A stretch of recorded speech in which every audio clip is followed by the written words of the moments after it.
नमस्कार, मी लतिका। आज मी तुम्हाला सुक्या खोबऱ्याची आमटी बनवून दाखवणार आहे। त्यासाठी बघा अर्धी वाटी सुक्क खोबरं घेतलं होतं आणि बिन तेलाचंच बघा मी भाजून घेतलेलं आहे। अशा प्रकारे भाजायचं, एकदम बी असं लाल लाल दरद असं करायचं नाहीये, कारण ते जर आपण असे पातळ काप जर कापले की नाही, जसं की आता बघा हे एक ह्यातलं झालेलं आहे, तर आतपर्यंत बघा असं करपलं जातं, मग त्याची चव चांगली लागत नाहीये।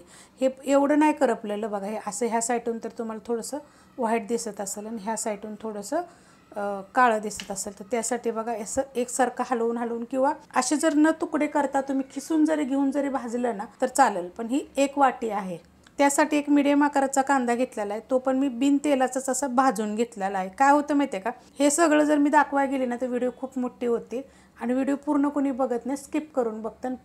प्रत्येक वेळेस वेगवेगळे प्रश्न विचारतात, हे टाकलं का ते टाकलं का, त्यासाठी बघा अशा पद्धतीत करते। आता तुम्हाला ह्यातलं अजून एक गोष्ट सांगते। आता ह्याच्यामध्ये आपल्याला काय टाकायचे माहिती आहे का, 7 ते 8 लसणाच्या पाकळ्या आणि अर्धा इंच आलं, हे पण मी तुकडे करून घेतलेले। पहिलं काय करायचं माहिती आहे का, सुक्क खोबरं बारीक करून घ्यायचं। खोबरं सुक्क बारीक झालं का नाही, त्याच्यामध्ये कांदा टाकायचा आणि कांदा टाकल्यानंतर लसूण आणि आलं टाकायचं, पण पहिलं सुक्क खोबरं बारीक करून घ्यायचं, नंतर ह्या दोन गोष्टी टाकायच्या।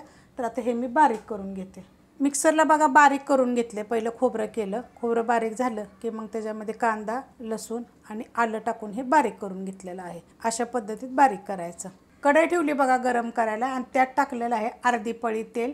एक पळी तेल जरी टाकलं तरी पण चालेल। तेल गरम झालेलं आहे, त्यामध्ये टाकायचं छोटा अर्धा चमचा मोहरी, छोटा अर्धा चमचा जिरे, त्यात टाकायचे कढीपत्ता, गॅस आहे मीडियम, त्यात टाकायचं आपल्याला हिंग पावडर आणि त्यात टाकायचं आपल्याला जो आता आपण मिक्सरला मसाला बारीक केलेला तो सगळा मसाला मी आता टाकून घेते। सगळा मसाला बघा मी टाकून घेतलेला आहे।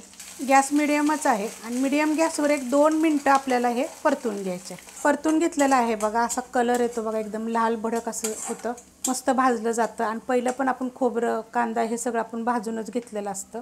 ह्यात टाकायचं आपल्याला हळद थोडीशी, कारण ह्याच्यामध्ये कच्चं काय होतं माहिती आहे का, लसूण आणि आलं, त्यासाठी आपल्याला हे 2 मिनटं एकसारखं हलवून भाजून घ्यायचं आहे, कारण की लसणाचा आणि आल्याचा आपला हा कच्चापणा गेला पाहिजे। तर आता मी थोडंसं 1 मिनिटभर परत परतून घेते।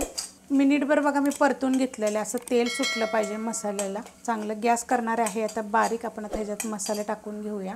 आता हे टाकायचे आपल्याला काळं तिखट 1 चमचा घेतले, तुमच्या तिखटाप्रमाणे घ्या। 1 चमचा गरम मसाला पावडर, 1 चमचा जिरे धने पावडर, चवीप्रमाणे टाकायचे मीठ। आता हे आपल्याला सगळं मिक्स करून घ्यायचे बारीक गॅसवरच। परतून घेतलं आहे बघा बारीक गॅसवर।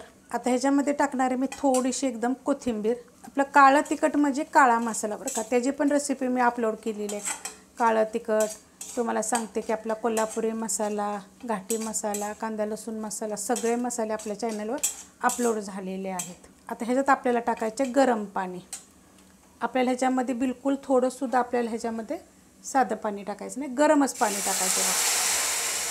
आणि पाणी पण ओतताना, मसाले ओतताना कधी पण गॅस बारीक करायचा। आता हे गरम पाणी होतं आणि आपण ह्याच्यामध्ये ओतले तर कधी कधी असं होतं अंगावर पण उडू शकतं, त्यासाठी। आणि बारीक गॅसवर मसाले का टाकायचे की आपले मसाले जळू नयेत। आणि दुसरी गोष्ट, गरम पाण्यानं काय होतं माहिती आहे का, तरी चांगली येते। कधी पण तुम्ही टाकून बघा, तुमचा मसाला जर चांगला बनवलेला असेल ना, तुम्ही गरम पाणी जर टाकलं ना तर तरी छान येते। आता बघा ही एवढं पातळ झालेलं आहे, तर आपलं हे नुसतं पाणी ओतलेलं आहे, अजून उकळलेलं वगैरे काहीच नाही आहे। हा 1.5 ग्लास पाणी आहे, 1.5 ते 2 ग्लास पाणी आहे। गॅस आता आहे आपला बारीकच, तर गॅस करणार आहे मीडियम आणि हे आपल्याला चांगलं उकळून द्यायचं आहे। 5 ते 7 मिनटं बघा मी चांगलं उकळून घेतलेलं। ह्याला काय माहिती आहे का, चांगलं उकळून द्यायचं, म्हणजे हा जो आपण जे मसाला टाकलेला असतो ना सगळा, त्याची चव सगळी त्याच्यामध्ये मुरते, त्यामुळे ती खायला पण टेस्टी लागतं। आता तुम्हाला सांगते हे किती पातळ आहे, तुम्हाला मी दाखवते। अशा पद्धतीत आहे बघा।